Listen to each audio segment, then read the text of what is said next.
warahmatullahi wabarakatuh. Perkenalkan, nama saya Rio Alfarido dengan nomor NIM 069. Di sini saya izin untuk menjelaskan terkait dengan materi yang sudah dijelaskan oleh kelompok sebelumnya, ya, dengan materi anatomi artikel ilmiah dan proses penulisan artikel ilmiah. Baiklah, yang pertama dari materi anatomi artikel ilmiah yaitu ada judul.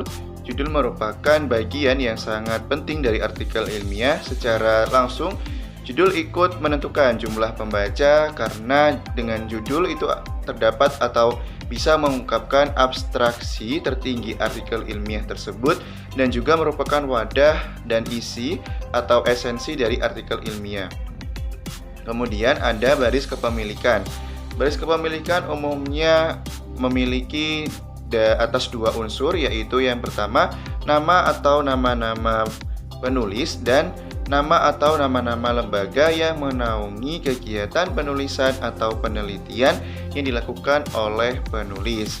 Yang ketiga itu abstrak, di mana abstrak adalah berisi seluruh informasi yang diperlukan untuk membantu pembaca dalam menyimpulkan isi dari seluruh hasil kegiatan penelitian atau pemikiran ilmiah. Dengan demikian, maka abstrak membantu para pembaca dengan menerapkan atau menerangkan secara ringkas, baik yang pertama yaitu ada objek penelitian atau penulisan, yang kedua ada tujuan penelitian atau penulisan, yang ketiga ada metode pelaksanaan penelitian atau penulisan, yang keempat ada hasil-hasil yang diperoleh dari kegiatan penelitian atau penulisan, dan yang kelima atau yang terakhir ada signifikansi atau nilai manfaat dari penelitian atau tulisan tersebut. Baik, untuk yang keempat itu ada pendahuluan. Pendahuluan itu mirip dengan undangan yang ditunjukkan atau yang ditujukan kepada pembaca agar merelakan waktu sebagai investasi untuk membaca artikel yang ditawarkan oleh penulis. Kemudian ada pemaparan dan diskusi.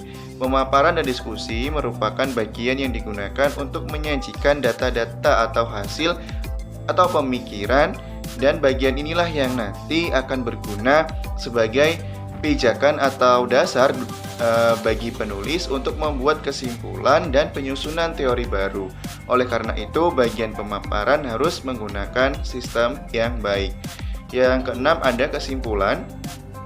Kesimpulan itu seperti dalam ilmu logika, kesimpulan adalah proposisi yang didapat dari berbagai data dan argumen yang disajikan dalam pemaparan, di mana dalam pemaparan tersebut itu disajikan dalam bentuk yang baik.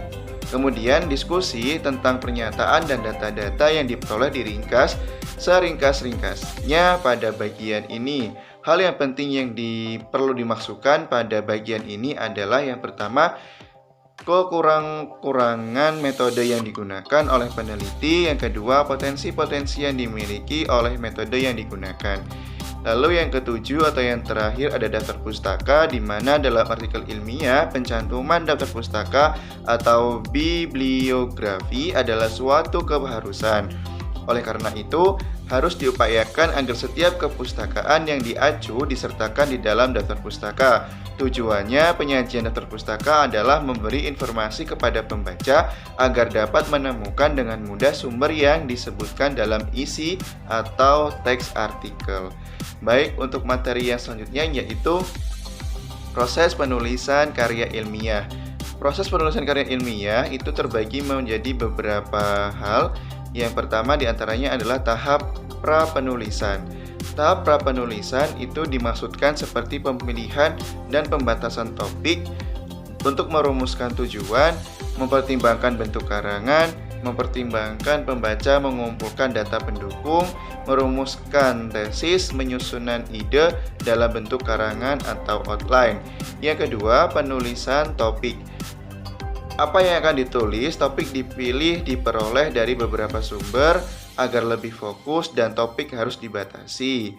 Kemudian ada penulisan draft, di mana mengekspresikan ide-ide dalam tulisan kasar. Lalu ada pengembangan ide masih bersifat tentatif. Kemudian konsentrasikan perhatian pada ekspresi atau gagasan. Kemudian bukan pada aspek-aspek mekanik. Baik, untuk yang keempat itu tahap revisi di mana memperbaiki ide-ide atau karangan. Tahap revisi ini dimaksudkan untuk menyempurnakan kembali hasil dari apa yang telah ditulis oleh peneliti atau penulis.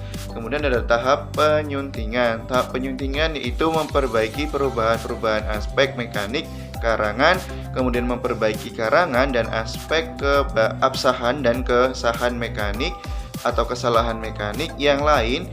Kemudian ada tahap publikasi. Tahap publikasi adalah tahap terakhir dalam proses penulisan artikel. Karena tahap publikasi sejatinya adalah disesuaikan tulisan dengan media publikasi yang akan kita tuju dan untuk menaikkan eksistensi diri kita atau penulis dari apa yang telah dituliskan dalam bentuk artikel ataupun karya ilmiah.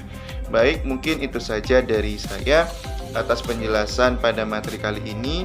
Saya mohon maaf apabila saya ada salah. Kepada Allah saya mohon ampun. Saya Giri. Wassalamualaikum warahmatullahi wabarakatuh.